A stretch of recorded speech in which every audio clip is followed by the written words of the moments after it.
దివంగత నేత జైపాల్ రెడ్డి వర్ధంతి సందర్భంగా ఆయన చేసిన పోరాటం వ్యక్తిత్వంపై పుస్తకాన్ని ప్రచురించారు.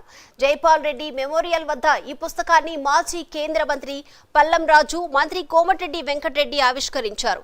రాజకీయాల్లోకి వచ్చే యువత జైపాల్ రెడ్డిని ఆదర్శంగా తీసుకోవాలని మంత్రి కోమటిరెడ్డి వెంకటరెడ్డి సూచించారు. జైపాల్ రెడ్డి కృషి వల్లే ప్రపంచ స్థాయిలో మెట్రో వచ్చిందని ఆయన తెలిపారు.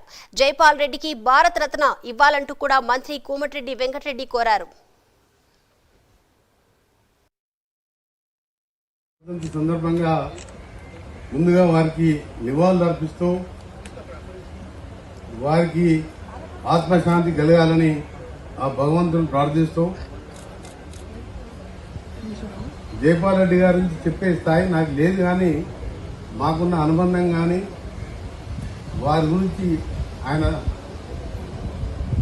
ఏ విధంగా చిన్నతనంకి వెళ్ళి జాతీయ స్థాయి ప్రపంచ దేశాలలో కూడా చాలా మంది గుర్తుపట్టే విధంగా ఆయన వ్యవహరించిన తీరు కానివ్వండి, ఆయన అలంకరించిన పదవులు కానివ్వండి, మంది పిల్లల బలిదానాలు, సకల జిల్లా సమ్మె, నాలాంటి వారైతే 3 ఏళ్ల మంత్రి పదవి కూడా రాజీనామా చేసి సోనియా గాంధీతోనే పిల్లలు చనిపోతుంది, మీరు ఒకసారి ప్రకటించిన త్వరగా ఇవ్వండి అంటే క్యాబినెట్లో ఉన్న ఏకైక క్యాబినెట్ మంత్రి సోనియా గాంధీ మన్మోహన్ సింగ్ గారిని ఒప్పించి తెలంగాణ రావడంలో ఇవాళ తెలంగాణ వచ్చిందంటే నెంబర్ 1 పాత్ర జైపాల్ రెడ్డి గారిదని చెప్పి అందరికీ తెలుసు. అది కూడా హైదరాబాద్తో ఉండే తెలంగాణ ఒక సందర్భంలో క్యాబినెట్లో చర్చ వచ్చినప్పుడు దాని గురించే మాట్లాడొద్దని చెప్పి ఖచ్చితంగా చెప్పింది.